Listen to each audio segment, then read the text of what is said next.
முடியுமா முடியாதுங்களா? இன்னும் 12 கூட இல்லைங்க, 1000 கூட அது பண்ண முடியும். ஏன்னா அதுக்கு சேர்த்து வைக்க சொல்றாருங்க. அது வேஸ்ட்டாக போகக்கூடாது, எதுவுமே வேஸ்ட் ஆகக்கூடாதுன்னு அவர் அங்கே சேர்த்துருங்க. சீஷர்களை கூப்பிட்டு சொல்றாருங்க, 12 கூட மட்டும் இல்லைங்க, மீதியான பார்த்தீங்களா, மீதியானது என்ன பண்ணுன்னா அங்கே சேர்த்து. அப்போ இவர் என்ன ரொம்ப கான்ட்ரிபியூஷனாரியா? கான்ட்ரிபியூஷனாரியா இல்லை. எது காலத்தில் எது செய்தாலும் தேவன் அருமையாக செய்யறது. அதனால தான் நம்ம பிள்ளைகள் கூட இது கொஞ்சம் சாப்பிடும் போதே நம்மளுக்கு தெரியுங்க, நம்மளுக்கு எவ்வளோ வேணும்னு நம்மளுக்கு தெரிஞ்சு. அதனால தான் நான் எப்பவுமே யோசிச்சு பேசுறது கூட ஆகும். நம்ம செய்யறது கூட இத்தனை பேர் வர ஒரு கிலோக்கு எவ்வளோ சாப்பாடு செய்ய முடியும்னு தெரியுமா? தெரியும்.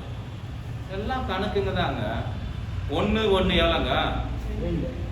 2 2 4 4க்கு 3ன்னு சொன்னா எப்படிங்க? ஏதோ ஒரு இதில் பட்டில் 1 அப்படின்வாங்க, அப்புறம் 4ன்னுவாங்க, அப்புறம் 8ன்னுவாங்க, 10ன்னுவாங்க, முடியல 20ன்னுவாங்க. இது கணக்கு கரெக்டா? அது தப்பு கணக்கு, அது சினிமாவில் போகிற கணக்கு.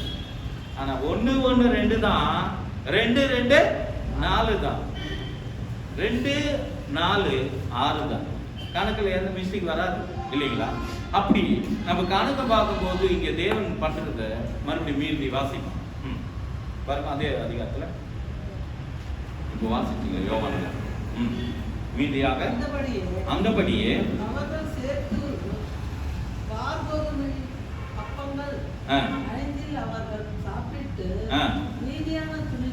மீதியான துணிக்கைகளினாலே 12 கூடைகளை நிரப்பினார்களாம். இயேசு செய்த அற்புதத்தை அந்த மனுஷர் கண்டு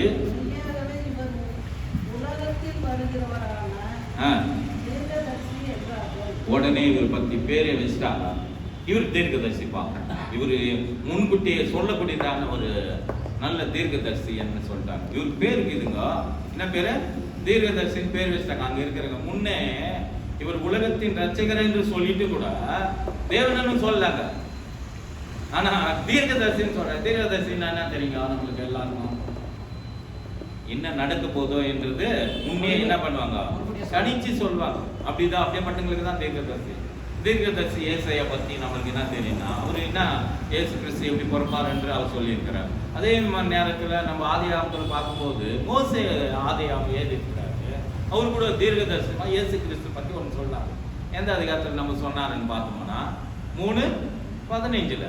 அப்படி பார்க்கும்போது எல்லாமே தீர்க்கதரிசிகள் எதுக்காக சொல்றேன்னா, வருகிறதான சம்பவங்கள் குறித்து முன்னே என்ன பண்றாங்க? எச்சரிக்கிறாங்க. அதை குறித்து சொல்லி என்ன பண்றாங்க? நிறைவேறுது, அதுக்காக வெயிட் பண்ணுன்றாங்க. அதே நேரத்தில் இயேசு கிறிஸ்து வரத்துக்கு அடையாளமா நமக்கு சொல்லப்படுகிறது. சுய பிரியர்களா நம்ம இருக்க வேண்டியது. நாம் சபையில யாருமே அப்படி இருக்கக்கூடாதுன்னு தான். யாருக்கு எந்த தகுதி இருக்குதோ தேவனே கொடுக்குறாரு. அந்த தகுதி நாம் தேவன் தான் நம்மை அழைக்கிறது மட்டுமல்ல, நம்மை மகிமைப்படுத்தக்கூடியதான வல்லமை அவர் கையில் தான் இருக்குது இல்லைங்களா? சீசர்கள் எல்லாருக்கும் அவர் கூடயே இருக்கிறாங்க. 12 பேர் தானே சீசர். ஒருத்தர் மிஸ் ஆயிடுறாங்க, அதுக்கு பதில் ஒருத்தரை நியமிக்கணும் இல்லைங்களா? 12 சீசர் இருக்கிறாங்க. அந்த 12 சீசர்ல ஒருத்தர் தப்பு பண்ணிடுறான். அவன் பொறுக்காம இருந்தாவே நல்லா இருந்திருக்குமே அப்படின்றாங்க. அவர் பேர் என்னங்க? யூதா இல்லைங்களா? அவரு பொறுக்காம இருந்தாவே அவரு, நீ என் முத்தத்தினாலே என்ன பண்ண போற? காட்டி கொடுக்க போறியா? அங்க முத்தத்தினாலன்றாரு. ஆனா யாருன்னு அங்க சீசுங்க எல்லாம் ஒருத்தருக்கு ஒருத்தர் புலமை கொண்டு கேட்கறாங்க, சைகை பண்ணி கேட்கறாங்க.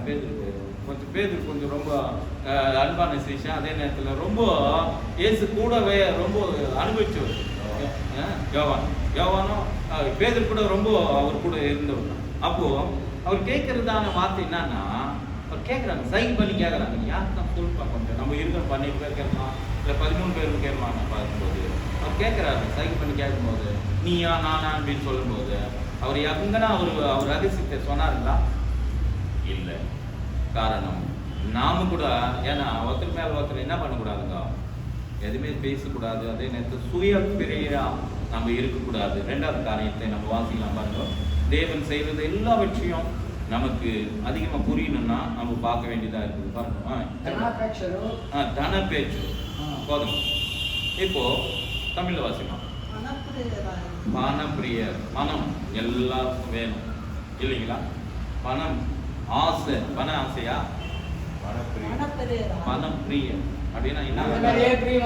பணத்து மேலே ஒரு ஆசை. ஆசை தான் பிரியம். அப்போ பணம் மேல நமக்கு ஆசை இருக்குதா? பண ஆசை இருந்தா ஊழியம் பண்ண முடியுமா? பண்ண முடியாது.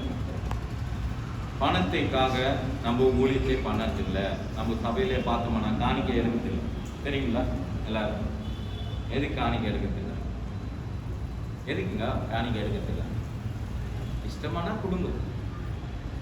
இன்னும் நமக்கு தேவன் சொன்ன வார்த்தை 2 காசு போட்ட ஸ்திரீயை பத்தி நம்ம பார்க்க முடியும் இல்லைங்களா?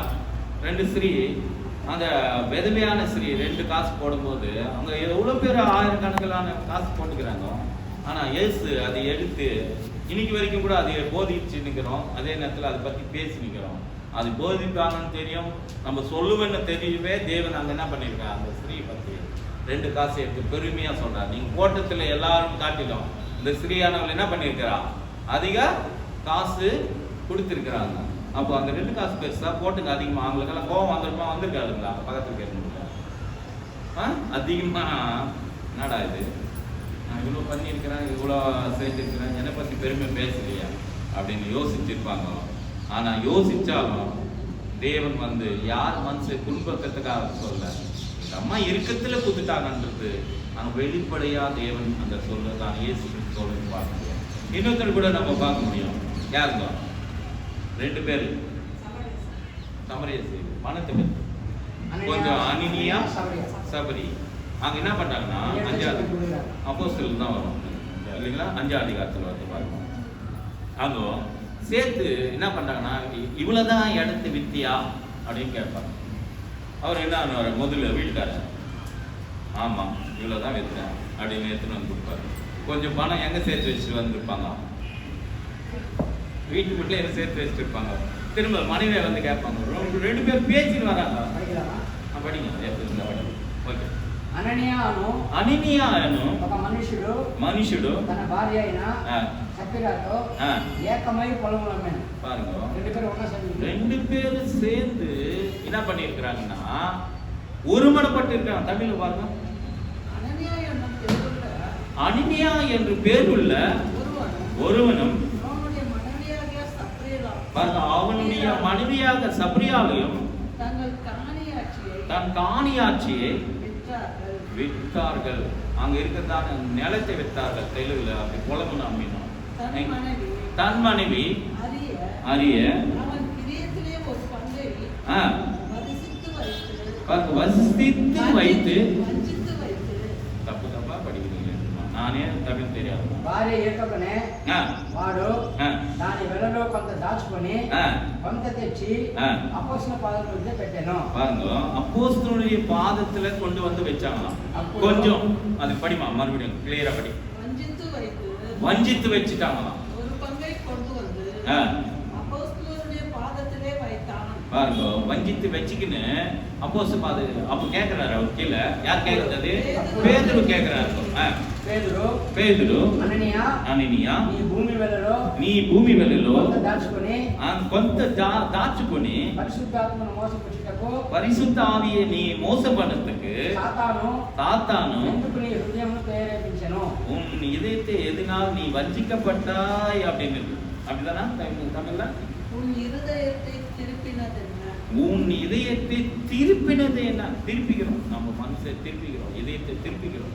இப்படி திருப்பத்தினால 2 பேர் ஒருமனப்பட்டார்கள். அப்போ இந்த பணம் என்ன பண்ணுதுன்னா ஊழியத்தை கூட என்ன பண்ணுறோம், சபையே கெடுக்கிறது. அப்போ அதனால்தான் நம்ம என்ன பண்றோம்னா ₹1 கொடுத்தாக்கா நம்ம ஒரு புக்கு வச்சிருக்கிறோம், எவ்வளோனா வருத்தம் காணிக்க பற்றி இல்லைங்களா? அதுக்கு போன வாரத்தில் கூட நான் உட்காந்து பார்த்தேன். தேவன் என்னோடு கூட பேசினார். அதனால்தான் இது உங்கள் மத்தியில் நான் சொல்ல பிரயாசப்படுகிறேன், ஆசைப்படுகிறேன். காரணம், இது தேவன் கொடுத்த ஊழியம்.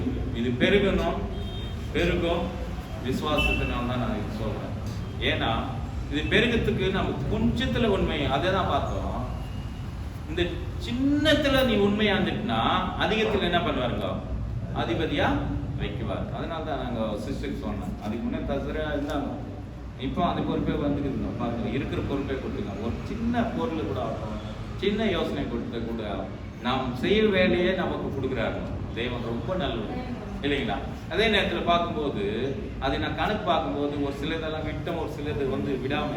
அதனால போன மாதம் அதுக்கு முன்ன மாதத்தை பார்க்கும்போது இவ்வளோ கொடுத்தாங்க, அவ்வளோ கொடுத்தாங்க, மீதி எவ்வளோ இருக்குது, செலவு எவ்வளோ போகுது, எல்லாம் கிளியராக எழுதி வச்சிருக்கு. காரணம், நாம் பணத்தில் என்ன பண்ணக்கூடாது, தேவனுடைய வேலை என்ன நம்ம ஒன்றா இது ஏதோ சபை வளரும் போது என்ன பண்ணக்கூடாது, அதை வஞ்சிக்கிறீங்களா, அதே நேரத்தில் மோசப்படுறீங்களா இருக்கக்கூடாதுன்னு தேவன் என்னோட பேசின வார்த்தைகளுக்காக தேவனுக்கு நன்றி சொல்றேன். ஒரு ரூபாய் நான் கூட என்னுடைய காசு அதிகமாக போட்டு தேவனை மகிமைப்படுத்த எனக்கு கொடுத்திருக்கிற வாய்ப்புக்கு தேவன் மகிமைப்படுத்த. அது நீ எந்த உன்னப்படி இதே கதா பாருங்க, நம்ம கிட்ட இருக்கும்போது நம்மளுக்கு தான் இல்லைங்களா? தமிழ்ல வாசிங்க. அது விக்கிறதுக்கு முன்ன பாருங்க, விக்கிறதுக்கு முன்ன நம்மளுக்கு தான். அங்க எத்தனை போகும்போது இன்னாத்துக்கு ஐயா உனக்கு மனசு மாறிடுச்சு. அப்போ ஒவ்வொரு ரூபாய்க்கும் நம்ம தேவனத்துல கணக்கு சொல்ல வேண்டியதா இருக்குது. அது ஒரு ரூபானாலும் நம்ம என்ன பண்ணணும்னா கணக்கு தேவன் சமூகத்துல சொல்ல வேண்டியதா இருக்கு. தற்பிரியதையா அப்போ நமக்காக நம்ம எதுவுமே என்ன பண்ணக்கூடாது, சேர்த்து வை. அதுல இருந்து நம்ம ஒரு ரூபாய் கூட எடுக்க கூடாதுன்னு நாங்க ஒரு முடிவு பண்ணியிருக்கிறோம். முடிஞ்சா அது எவ்வளோ பணம் வருதோ என்கிட்ட இந்த சிஸ்டர் சொல்கிறாங்க, செலவாயிடும் பிரதர், நீங்கள் உங்ககிட்ட வச்சுக்கோ. ஏன்னா நீ இருக்கிற இடத்துல சேருன்ற மாதிரி இருக்குது. நீ இருக்கிற இடத்துல சேரு கொடுத்துங்களுக்கே கொடுங்க. வேதம் அப்படிதான் சொல்லுங்க. இருக்கிற இடத்துலேருந்து இருக்கிற இடத்துல சேருன்ற மாதிரி அப்படி உள்ளவனுக்கு உள்ளவனை அவனுக்கு அவனுக்கே கொடுக்கப்படுங்கிற மாதிரி மறுபடியும் நீ என்கிட்ட வேணா பாடு பொறுப்பு பணம் உங்ககிட்ட வச்சுக்கோ, ஆனால் கணக்குல மட்டும் நான் கரெக்டாக ஏதாவது தேவனுக்கு மகிமைண்டாகட்டும். அப்படி நம்ம மூணாவது காரியங்களே பார்க்கலாம், வாசிக்கலாம். அது ஒன்றிச்சு தீமைக்கலாம் வாசிக்கல. வீம்பு எதுக்கு வீம்பு என்னங்க தெலுங்குல என்ன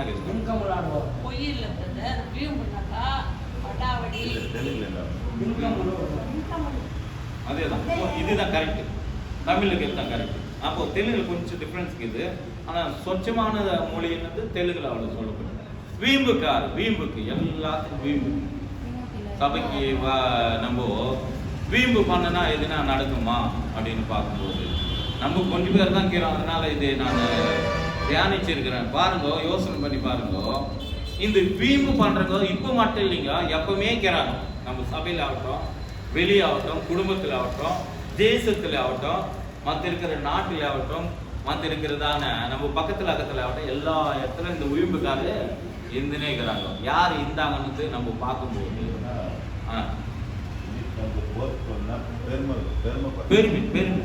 வீம்பும் பெருமைக்காக. அப்போ பெருமை தனக்குள்ள பெருமை, எது செய்தாலும் பெருமை. அது வீம்புக்கு என்ன சொல்லுவாங்க, வீம்புக்கு என்கிட்ட என்ன வராதா, சண்டைக்கு வராங்க, வீணா சண்டைக்கு வராங்க. இன்னும் நம்ம பாச்சு சொச்சமான பாசு வந்து பம்புக்கு வராங்க. எது ஒண்ணு இல்லைன்னா கூட நீங்க வீம்புக்கு பந்தா, இன்னும் பந்தா காட்டுறீங்களா என்கிட்ட? என் கதை என்ன தெரியுமா, நான் யாரு தெரியுமா? நான் நினைச்சா இங்க இந்த போன்ல காலில் இன்னொன்னு சொல்லக்கூடாது, ஆனாலும் சொல்றேன். வார்த்தை என்றது ரொம்ப கவனமா நம்ம பேசுறதா இருக்கு. எங்கமே ஆகட்டும், வார்த்தையினால் தாங்க தேவனை சிருஷ்டி பண்ணாரு. நம்ம அருமையான தேஜாவுடைய அண்ணன் போன்ல இருந்துங்க, அங்கிருந்து எப்போ கேட்டான், போன் பண்ணிட்டு டேய் பெட்டை கொஞ்சம் ரெடி பண்ணி வைடா, பார்த்து என்ன பண்ணுங்க. உடனே அதான் சரிண்ணா ஓடி போய் கபகபான்னு செய்கிறாங்க. இந்த வார்த்தையினால தான் தேவன் என்ன பண்ணியிருக்காரு, எல்லாம் சிருஷ்டி பண்ண. இதே வார்த்தை யாருக்கு பெருமை கொண்டு வந்ததுன்னு பார்க்கும்போது ஒருத்தனுக்கு ரொம்ப பெருமை கொண்டு வந்தது யாருக்குங்க சொல்ல முடியுமா? வேதத்தில் தான் நம்ம பார்க்க முடியும். யாருக்கு? யூதாசுக்கும் வந்தது. இன்னும் முதல்ல தூதர்களா இருந்த ஒரு மனுஷனுக்கு வந்துச்சு. யாருக்கு வந்துச்சுங்க? லூசிபருக்கு வந்துச்சுங்க. நான் தேவனுக்கு முன்பாக என்ன பண்ணுவேன்? வானத்துக்கு ஏறி என்ன பண்ணுவேன்? மனுஷன் தான் நினைச்சாங்க. அப்போ தேவன் இவ்வளோ இவனை பார்த்தா என்ன பாருங்க, மனுஷன் நினைச்சிருக்கா இவ்வளோ நம்ம கூட நான் மனுஷன் நினைச்சதெல்லாம் இவர் பொல்லாத மனுஷன் சொல்லி நிற்கிறான் அப்படின்னா இப்படி இருக்குங்க. ஒருத்தர் சொல்றாங்க, யூடியூப்ல பார்த்தேன், நான் தண்ணி மேல நடக்கிறேன்றான். இது முன்ன இந்தவன் லவ் பண்ணி கட்டி நிற்கிறான், கொண்டாட்டி கட்டிக்கின்னு 2 பசங்க இது. அவன் நல்ல அகோரியாவை மாட்டிக்கிறான். அவன் சொல்றான், நான் இன்னைக்கு மேல எல்லாரும் சொல்லிக்கிறான். யூடியூப் சேனல் பெரிய பேப்பரும் ஆயினிக்குது. அவர் சொல்றாருங்க, நான் தண்ணி மேல நடக்க போறேன்றாங்க. 3 நாள் முடியாதுன்னு இன்னொரு மந்திரக்காரர் சொல்லிக்கிறான். 3 நாள் தண்ணி மேல என்ன பண்ண முடியாது? நடக்க முடியாது. நடக்க முடியுமா தண்ணி மேல? யார்தான் நந்தாங்களா? சரி, நம்ம பைபிள்ல தான் நமக்கு கிளியரா தெரியும். நீங்க பாத்தீங்களா சார்? அப்படி நான் கேட்கிறேன். பைபிள் சொல்லுது. நீங்க பாத்தீங்களா? நான் கேட்கிறேன்னு நினைச்சீங்க. இல்ல பிரதர் அப்படின்னு சொல்லி. ஆனா விசுவாசத்தினால நமக்கு வருகிறதான எந்த பிரச்சனையுமே ஆகட்டும், விசுவாசத்தினால ஒண்ணு வாசிச்சுலாம் வர்க்கம்.